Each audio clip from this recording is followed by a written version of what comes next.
tidak balik lagi ke rumah kita. Atau kalau punya pegawai yang pintar, pasti diambil orang di tahun kedua. Atau ada banyak hal berbagai pola itu terjadi, misalnya lagi pola musibah, pola kantong kosong, pola hidup berantakan. Dan dalam kemakmuran pun Anda punya pola. Kenalkah Anda dengan pola uang datang ke Anda? Kenalkah Anda dengan pola uang keluar dari Anda? Sebelum kita lanjutkan tentang pola kemakmuran, kita rincikan sedikit tentang pola dalam kehidupan kita agar kita lebih paham. Apakah Anda kenal dengan seseorang yang mempunyai kebiasaan terlambat? Saya pernah jogging dengan seseorang teman yang selalu datang terlambat. Kami biasa jogging di Senayan hari Kamis malam setelah pulang kerja. Biasanya saya mengingatkan dia, "Bro, besok kita jogging ba'da maghrib ya, biasa ya."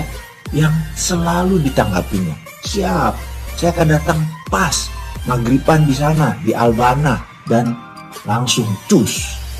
Saya pastikan lagi, "Oke, confirm ya, jam 6.30 ya." Dia jawab, "Saya pasti datang." Keesokan harinya ternyata dia baru datang jam 6.45. Pastinya telah siap dengan berbagai alasan. "Anakku mainin baju joggingku dan menaruhnya di bawah tempat tidur, jadi dicari-cari dulu." Telat deh. Minggu berikutnya hal sama terjadi. Dia datang jam 6.50. Dia baru datang, alasannya, "Sepatu joggingku yang biasa sebelah ini gak ketemu." Aduh, kemana-mana dicari. Minggu berikutnya dia datang jam 7 malam.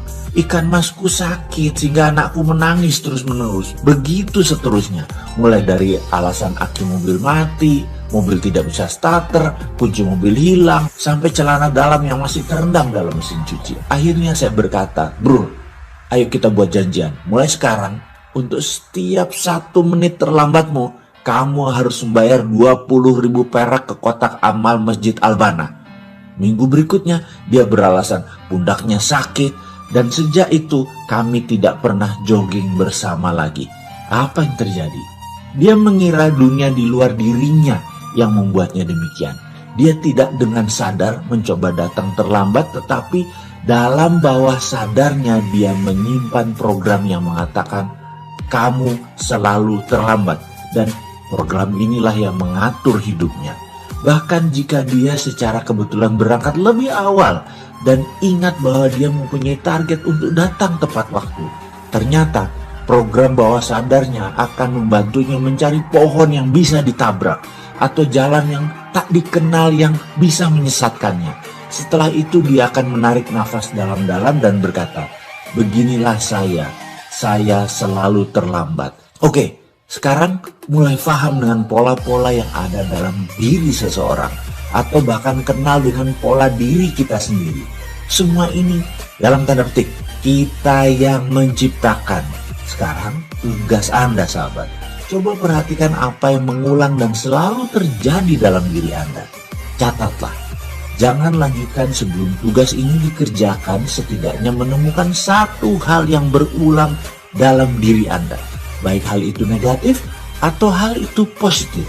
Catat semua servo Anda, karena ke depan sekali lagi yang negatif akan kita ubah, yang positif akan kita perbanyak. Lakukan tugas ini sebelum melanjutkan video selanjutnya. Tugasnya sekali lagi, servo saya adalah, temukan segera.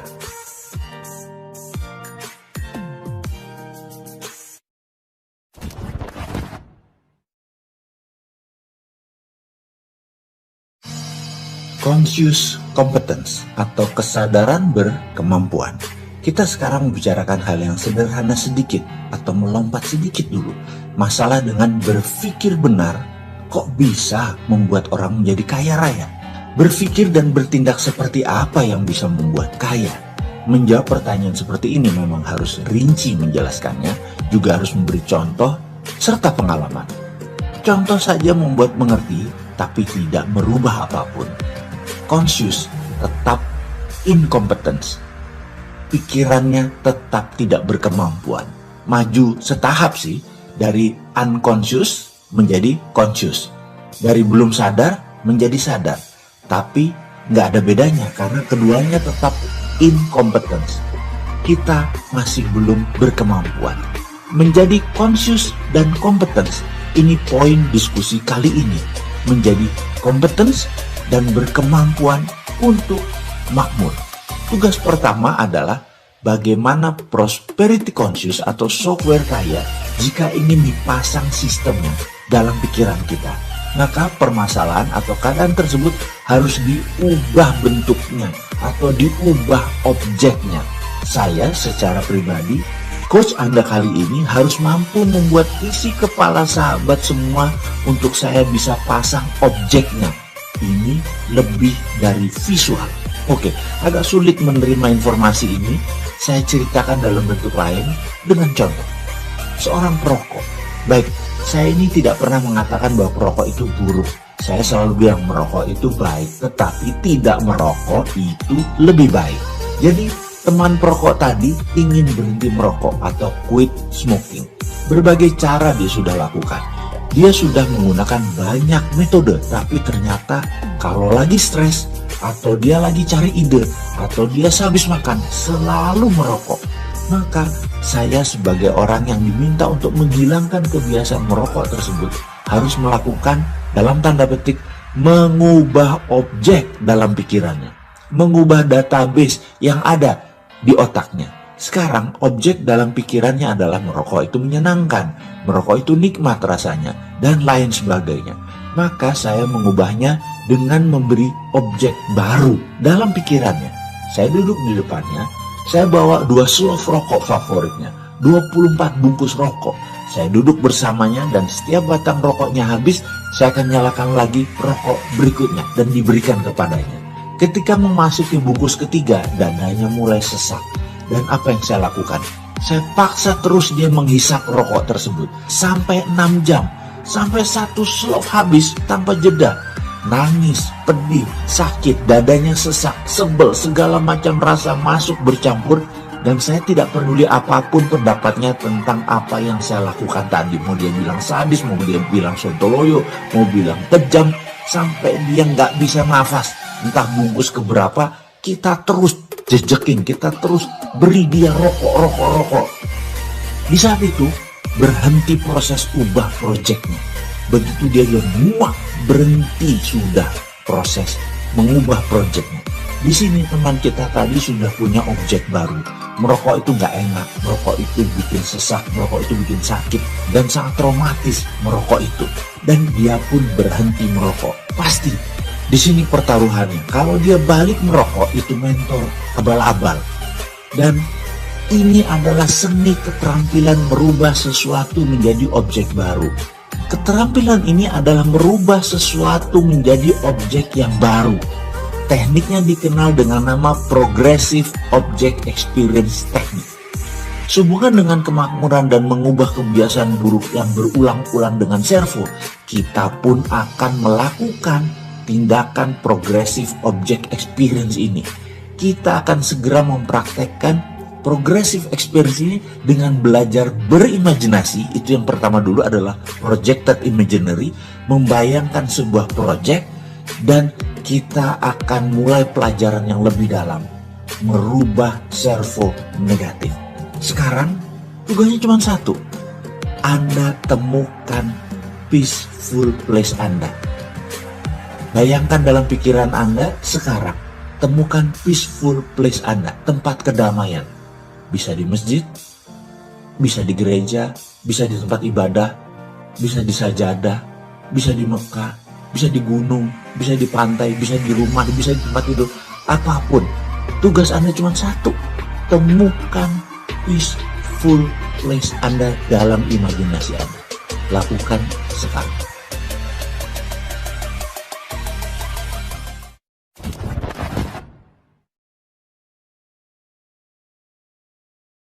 Level kompetisinya ada di mana? Semua pasti pernah mendengar atau mengetahui apa itu kompetensi. Kompetensi adalah kemampuan dan keterampilan seseorang dalam bidang tertentu. Pada setiap bidangnya, kompetensi kita selaku individu berbeda-beda. Dan sebagaimana kita ketahui bahwa kompetensi itu ada 4 level, ada 4 tingkatan, ada 4 strata. 4 tingkatan kompetensi yang saya maksud dalam video kali ini adalah kompetensi yang digabungkan dengan tingkat kesadaran. Dan mengapa kita mendiskusikan dari sisi kesadaran ini? Karena tanpa kesadaran atau awareness tidak akan ada perubahan. Consciousness, kesadaranlah awal dari perubahan.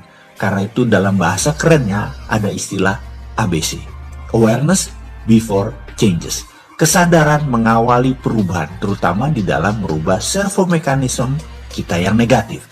Pemahaman kompetisi ini harus paripurna, karena itu kita perlu untuk mengupasnya secara tuntas. Kali ini saya coba kemas dari sisi lain. Pada tingkat paling dasar, yaitu tingkat 1, dikatakan kita kalau tidak tahu apapun, kita tidak memiliki kompetensi apapun. Level itu dinamakan unconscious incompetence. Unconscious incompetence tersebut adalah level kita tidak sadar dan kita tidak berkemampuan. Misalnya pada seseorang yang tidak mengenal alat musik, tidak mengenal musik, tidak mengenal not balok, tidak kenal alat musik, tidak tahu manfaat berkesenian. Ya, dia bisa dikatakan unconscious incompetence terhadap musik. Itu pada bermusik atau berkesenian. Dalam bidang olahraga, misalnya, seseorang yang tidak mengerti manfaat olahraga, ya pastinya tidak pernah berolahraga.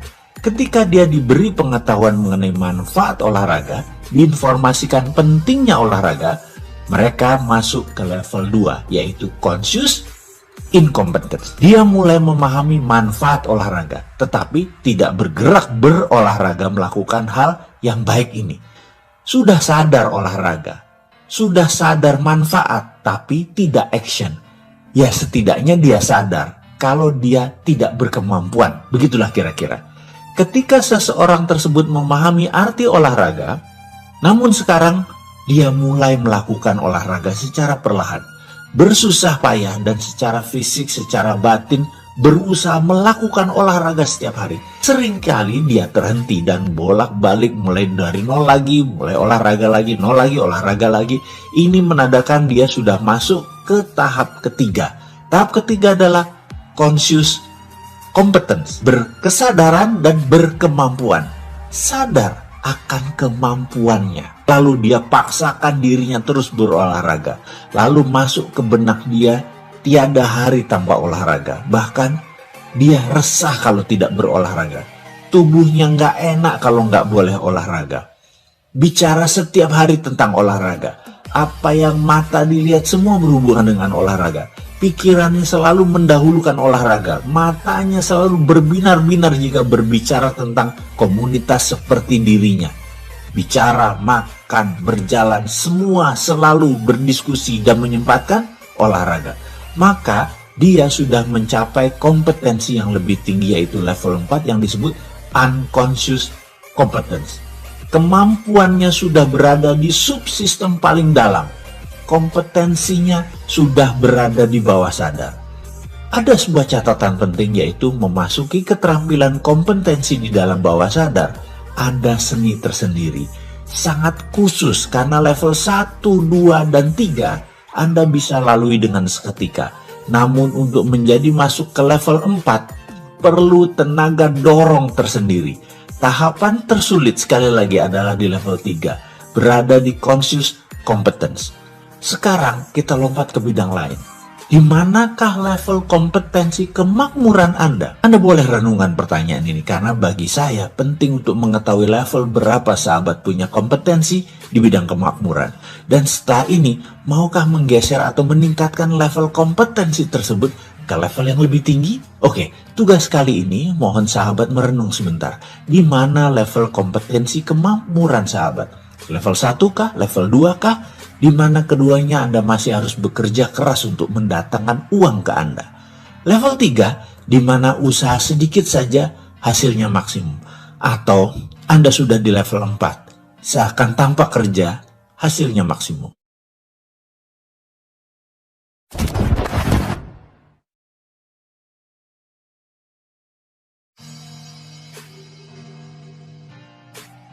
Istilah servo mekanisme sebenarnya lebih dikenal di dunia teknik, yaitu suatu proses loop tertutup untuk mengkoreksi proses secara terus-menerus agar tetap dapat menuju target yang telah ditetapkan.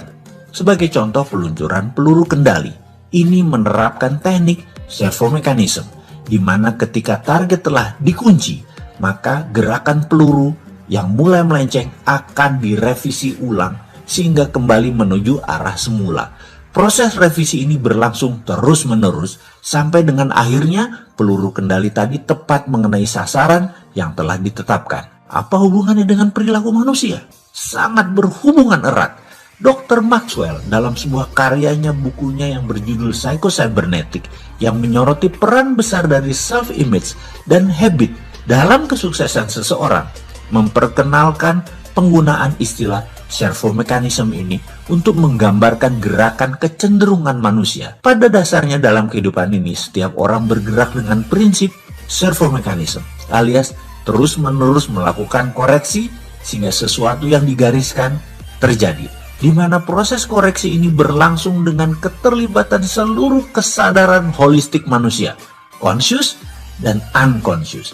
Jika seseorang sudah digariskan untuk sial, maka apapun yang terjadi, cepat atau perlahan, tetapi pasti, maka proses servo mekanismenya akan menuntun seseorang untuk menuju kondisi sial ini, tanpa bisa ditolak sama sekali.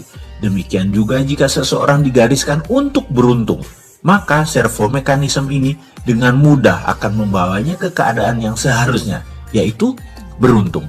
Semua yang akan dialami dalam hidupnya ini telah digariskan seakan ciptaan semesta, tapi sesungguhnya ciptaan dia sendiri. Suka atau tidak suka, servo mekanisme ini akan membawa kita ke sana dengan cara yang sangat cerdas, bahkan dengan cara yang seringkali tidak terduga. Jadi kini menjadi lebih jelas.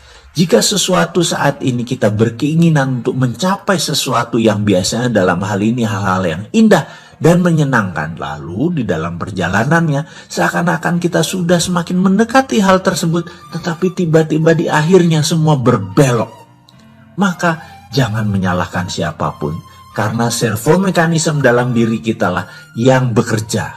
Loh, kok gitu? Jadi artinya hidup kita sudah digariskan dan kita tidak dapat keluar dari garis ini. Apakah ini yang disebut nasib atau takdir atau apapun istilah sejenisnya? Tentu saja tidak. Pembahasan ini tidak ada sangkut pautnya dengan nasib dan takdir, yang jelas sudah memiliki ahli tersendiri untuk membahas hal ini. Pembahasan di sini justru akan menyadarkan kita adalah pembuat garis tersebut, dan tentu saja kita pula yang dapat merubahnya. Tentu saja jika Anda percaya dan berminat, maka video serial ini bermanfaat, akan memberdaya maksimum hidup Anda. Servo mekanisme akan menuntun seseorang untuk selalu mencapai sesuatu yang telah digariskan dengan berbagai cara yang teramat sangat cerdas. Lalu siapa yang membuat garis ini? Ini harus kita ulangi lagi. Yang membuat garis ini tidak lain adalah sosok yang juga terdapat dalam sisi manusia yang dikenal dengan nama habit dan belief system. Kita tidak akan pernah dapat lari dari habit kita dan belief system kita sendiri. Dalam konteks praktis sehari-hari, apapun yang kita peroleh dalam kehidupan kita ini hanyalah ekspresi dari seluruh kemampuan kita yang telah mencapai tingkatan unconscious competence.